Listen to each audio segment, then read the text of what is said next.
I do much more agree with like what you were saying about relationships.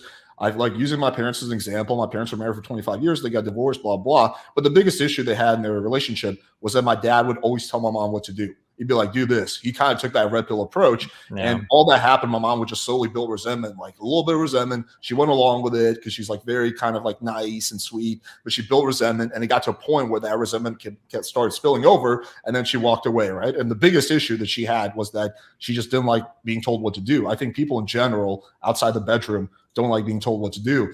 And so I think the reason my dad is like now in a much healthier relationship is he kind of learned from his mistakes. He's like more like chill about it. But I think the only real way to deal with this is number one is find a partner who's very compatible with you. So you don't have that many disagreements in the first place, and someone who's looking for the same thing as you. Like if your girlfriend is looking to have a kid and you just want to like chill out, like that really, you're not going to like fucking, like manosphere your way into like getting her to do what you want. You need someone who has similar goals as you.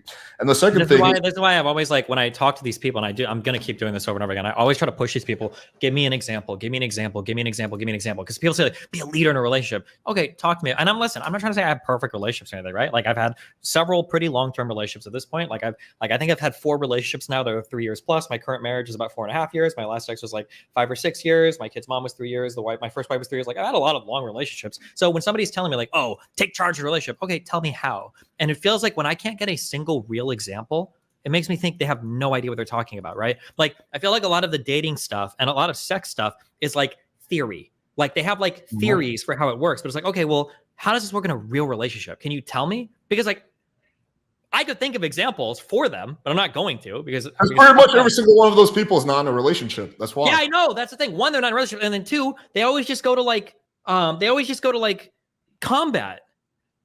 Yeah, like self-defense, which like, bro, the average woman is not selecting. Like, she might like a tall, muscular, confident dude, but like most people are thinking, like, I need somebody to protect me at like on the streets of Gotham. Like, bro, we live in the developed world. That's also not where most of your relationship problems are, right? Like my man didn't defend me in a bar fight. Like usually it's like my boyfriend doesn't put the toilet seat down and we can't figure out how to split up chores even though we make the same amount of money. Or like my boyfriend doesn't spend enough quality time with me. Or my girlfriend turns me down too much when I ask for sex. Or my girlfriend wants me to meet her fucking in-laws all the time and I fucking hate them. Or we can't, like, these are like real relationship problems. But in their world, their relationship problems are like my boyfriend is or isn't Jason Bourne. And it's like, it's so cringe. It's so divorced from reality, like from any real relationship issue.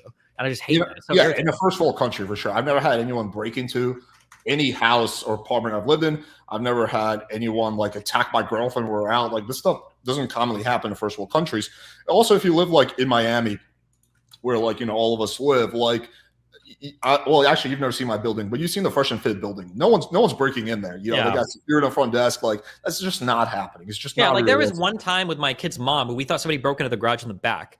And we both sat in the house. We called the cops. Like, what the fuck? Like, do you think I'm gonna take a bat and go in the garage and see who like snuck into my shit? Like, yeah, I don't know. It's just like it's so silly. I don't know. Did someone actually break in, or was a false alarm? It's a long story, but basically, we had a downstairs neighbor who we knew was smoking pot because every time we would come home, he would there would be a burst of Febreze, and we thought that he'd snuck into our garage to fucking smoke pot. So we ended up calling the cops because we wanted to bust his ass. We hated this kid so fucking much because he's a pathological liar. But in reality, there was a weird thing where that back door would like.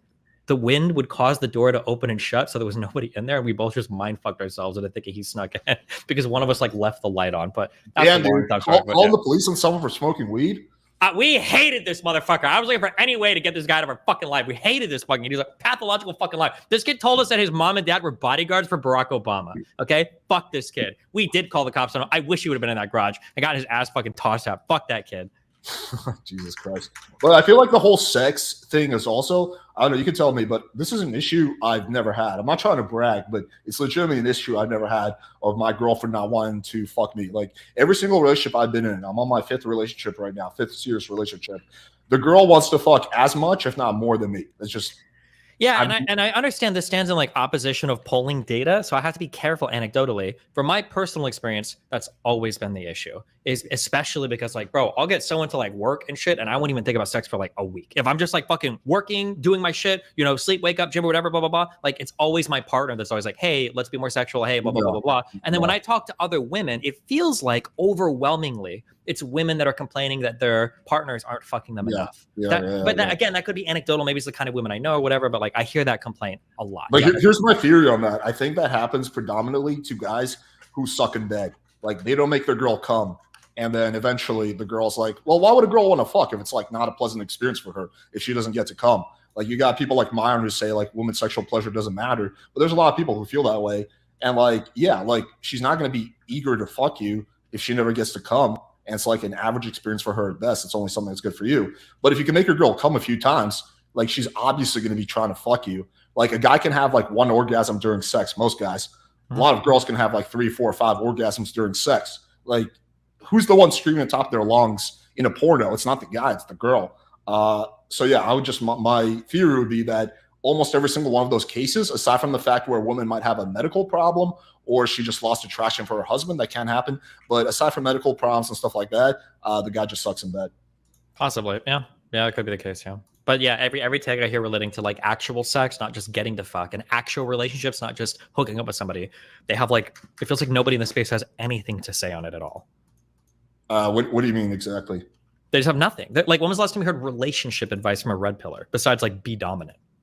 Like, how do you resolve conflict in a relationship, right? Yeah, or if you've got like competing interests, like your girlfriend wants to do one thing, you want to do another. How do you like negotiate? Or like, how do you set boundaries? Or like I never hear these talks. Or even when it comes sexually, like how do you get somebody off well? What does it mean to have a good sexual encounter? Like, how do you even know what your partner likes or wants? Like, you never, ever, ever hear about those things. Like, if you would ask a red pill, like, what's the best way to get a woman off? He would probably say, be the most alpha man you can be. Maybe play Andrew Tate videos in the background while you're fucking her from behind. Like, it's like the most insane shit in the world. Like, well, that's because I think a lot of these guys think that like eating pussy makes you gay, and it's like, well, okay, I don't know.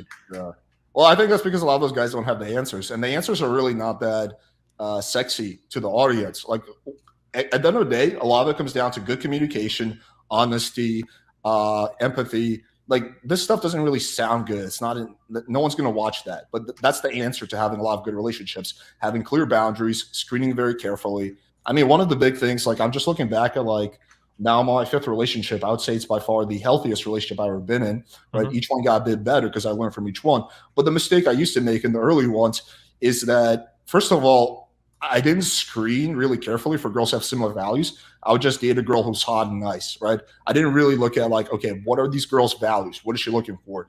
Number 2 is that I would sometimes tell like little white lies, you know, I wasn't like fully transparent. And then I'll get to a point like a year in, the girl will find out something and she would like lose respect and lose trust of me, not respect, but lose trust of, you know, with me over that. And it's like, well, I thought I was like not telling her for her own good. You know, I have my own reasons, but like at the end of the day, that wound up hurting our relationship. And number 3, I sucked at communicating. Like if something bothered me, I would just kind of mumble and just like forget about it unless it like really pissed me off because I just hated fighting. Or on the other hand, if you know, when my girlfriend was pissed off about something, instead of doing what I would do now, which is be like, hey, I can tell this is bothering you. Like, what's going on? I would just kind of like move on, and then you'd have resentment build. So that's the kind of stuff that makes you successful in a relationship, but it's not like really that sexy.